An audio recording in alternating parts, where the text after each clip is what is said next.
UP അടക്കമുള്ള വടക്കേ ഇന്ത്യയിൽ നിന്നും വരുന്ന വാർത്തകളിൽ ഭൂരിഭാഗവും മുസ്ലിം വിരുദ്ധതയും വെറുപ്പും അപരമത വിദ്വേഷവും ഒക്കെ നിറഞ്ഞ വാർത്തകളായതുകൊണ്ട് അവിടെയുള്ള ഭൂരിഭാഗം മനുഷ്യരും അങ്ങനെയാണ് എന്ന് നമ്മൾ വിചാരിക്കരുത്.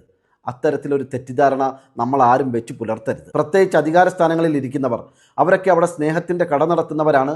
സ്നേഹം പരസ്പരം പങ്കുവെക്കുകയും പങ്കിട്ടെടുക്കുകയും മനുഷ്യർക്കിടയിൽ സ്നേഹവും സഹാനുഭൂതിയും സമത്വമൊക്കെ വരണമെന്ന് ആഗ്രഹിച്ച് എല്ലാവർക്കും വേണ്ടി സംസാരിക്കുകയും അതിനുവേണ്ടി നിലകൊള്ളുകയും ചെയ്യുന്നവരാണ്. അത്തരത്തിൽ ഹൃദയം തൊടുന്നൊരു കാഴ്ച അവിടെ നിന്നും കാണാൻ സാധിച്ചു. ഈ വീഡിയോ നിങ്ങളൊന്ന് കണ്ടു നോക്കൂ. ഒരു പോലീസ് ഉദ്യോഗസ്ഥൻ ഹെൽമറ്റ് ധരിക്കാതെ 2 വീലർ ഓടിച്ചു വരുന്ന ഒരു യാത്രികനെ തടഞ്ഞു നിർത്തി അദ്ദേഹത്തിന് വേണ്ട ബോധവൽക്കരണം നൽകുന്നു. ഹെൽമറ്റ് ധരിക്കാതെ 2 വീലർ ഓടിച്ചാൽ സംഭവിച്ചേക്കാവുന്ന അപകടത്തെക്കുറിച്ചും ആ അപകടം മൂലം തലയ്ക്കുണ്ടാവുന്ന ക്ഷതത്തെക്കുറിച്ചുമൊക്കെ വളരെ ആഴത്തിൽ അദ്ദേഹത്തെ പറഞ്ഞ് മനസ്സിലാക്കുന്നു. ശേഷം കാഴ്ചയിൽ ഒരു ഇസ്ലാം മത വിശ്വാസിയാണെന്ന് മനസ്സിലായപ്പോൾ പോലീസ് ഉദ്യോഗസ്ഥൻ അദ്ദേഹത്തിനോട് നോമ്പുണ്ടോ എന്ന് അന്വേഷിക്കുന്നു.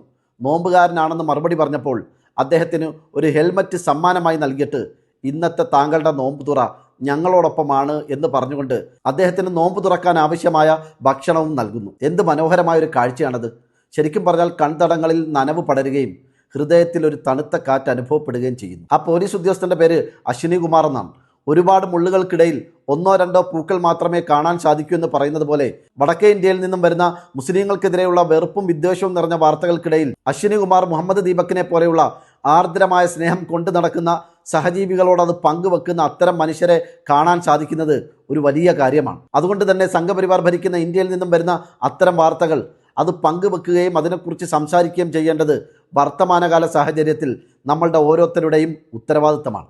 ഏതായാലും അശ്വിനി കുമാർ എന്ന മനുഷ്യസ്നേഹിയായ പോലീസ് ഉദ്യോഗസ്ഥനെതിരെ നടപടി വരാനുള്ള സാധ്യത ഞാൻ കാണുന്നുണ്ട്. നോമ്പുകാരനായ ഒരു മുസ്ലിമിന് ഭക്ഷണം കൊടുത്തതിലൂടെ പോലീസ് ഉദ്യോഗസ്ഥൻ തൻ്റെ ഔദ്യോഗിക പദവി ദുരുപയോഗം ചെയ്തെന്നൊക്കെ പറഞ്ഞ് സംഘികൾ സർക്കാരിനോട് ആവശ്യപ്പെട്ട് അദ്ദേഹത്തിനെ ജോലിയിൽ നിന്നും പറഞ്ഞു വിടാനോ അതിലൂടെ അദ്ദേഹത്തിൻ്റെ ജോലി തെറിപ്പിക്കാനുള്ള സാധ്യതയും ഒക്കെ കാണുന്നുണ്ട്. അതല്ലെങ്കിൽ ഉത്തരാഖണ്ഡിൽ മുസ്ലിമായ വ്യാപാരിയായ വയോധികനെ ആക്രമിക്കാൻ വന്ന സംഘപരിവാറിൽ നിന്നും അദ്ദേഹത്തെ സംരക്ഷിക്കുകയും പൊതിഞ്ഞു പിടിക്കുകയും ചെയ്ത കുറ്റത്തിന് മുഹമ്മദ് ദീപക്കിൻ്റെ തലയെടുക്കാൻ സംഘപരിവാർ സംഘടനകൾ 5 ലക്ഷം രൂപ പാരിതോഷികം പ്രഖ്യാപിച്ചതുപോലെ ഒരു മുസ്ലിമിന് ഭക്ഷണം കൊടുത്തതിൻ്റെ പേരിൽ ഹിന്ദുവായ മനുഷ്യസ്നേഹിയായ അശ്വിനി കുമാർ എന്ന പോലീസ് ഉദ്യോഗസ്ഥൻ്റെ തലയെടുക്കുന്നവർക്ക് സംഘപരിവാർ ലക്ഷം രൂപ പാരിതോഷികം പ്രഖ്യാപിക്കാനുള്ള സാധ്യതയും കാണുന്നുണ്ട്. ഏതായാലും വടക്കേ ഇന്ത്യയിൽ സംഘപരിവാർ പടച്ചുവിടുന്ന വെറുപ്പിൻ്റെയും വിദ്വേഷത്തിൻ്റെയും വാർത്തകൾ സംഭവങ്ങളൊക്കെ നമ്മൾ സംസാരിക്കുകയും ഷെയർ ചെയ്യുകയും ചെയ്യുന്നത് പോലെ തന്നെ അല്ലെങ്കിൽ അതിനേക്കാൾ പ്രാധാന്യത്തോടെ അവിടെ നിന്നും വരുന്ന സ്നേഹസമ്പന്നമായ വാർത്തകളും സഹജീവി സ്നേഹത്തിൻ്റെ കാഴ്ചകളും നമ്മൾ പരസ്പരം പങ്കുവെക്കണം, ജനങ്ങളിലേക്ക് എത്തി.